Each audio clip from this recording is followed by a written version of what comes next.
Hello and welcome to the first of this series of lectures on linear algebra.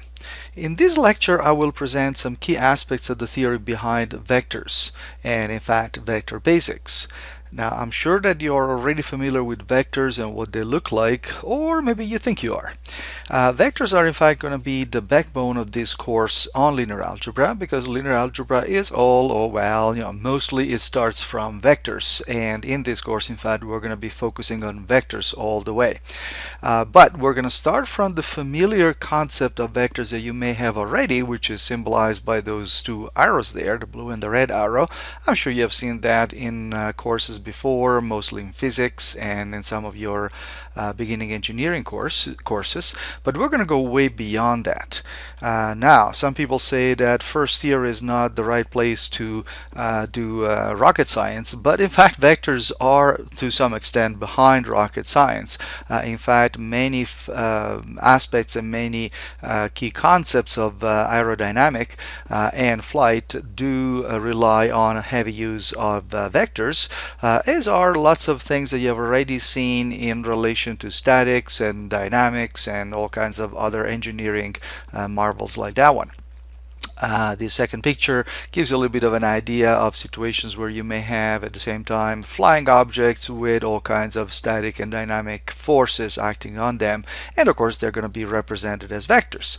But vectors are not only about forces, they're not only about arrows. For instance, did you know that vectors are behind the study of traffic? When people are designing how traffic lights are supposed to synchronize with each other so as to avoid traffic gridlocks, linear algebra is used quite extensively. And also a favorite of yours, our good old friend Google, relies on vectors as well. And in one of the seminars of this course, you're going to see a little bit about the basic idea, the stem of the idea, the seed of the idea behind how Google works.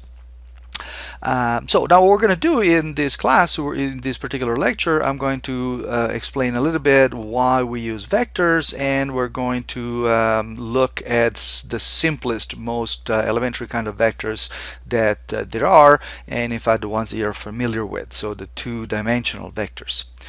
So let's start by having a look at what vectors, or why we look at vectors. So why vectors?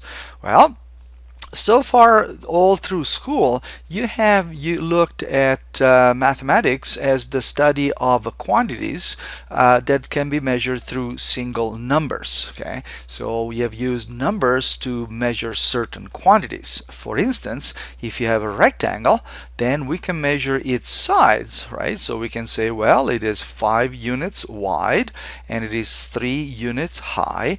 And each one of those numbers represents a quantity. Okay, and more generally, we have also seen in algebra that we can represent those quantities also through letters. So we may say that the height of this rectangle is actually a, where a is some individual number, and its width is b, where b again is some individual number.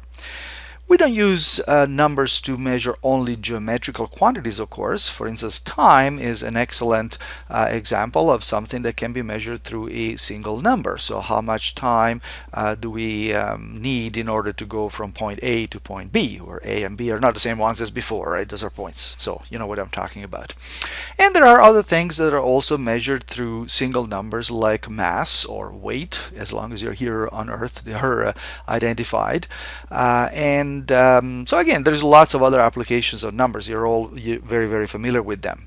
But there are some quantifiable things, some things that we can quantify that cannot be measured by a single number. Okay? So for instance, even if we just look at these three pictures that we have in front of us, look at that rectangle. Well, yeah, we said that the width of that rectangle was 5 and the height was 3. But notice that we needed two numbers to really identify that rectangle, both its width and its height. If we just give one of them, that's not enough. The same way with time. Sometimes we may need more than one number to identify certain temporal things. Like we may need to identify the time that goes from the beginning until the first step in a trip, and then from the first to the second step, and so on and so on. If you've ever planned a long trip, you may be familiar with that. So you may need more than one number to do that. And what about pasta? Can you really just identify pasta through its mass? Come on, I mean, it's got to have lots of other information, some of which may be numerical, like for instance, how much does the pasta weigh when it is dry, how much water does it absorb during cooking, how much sauce does it need, and so on and so on, and some of which may even be non-numerical. So generally speaking, there are some things which need more than one number to be identified, and that's what vectors are. Vectors are basically an initial attempt at studying these things that need more than one identifiable feature.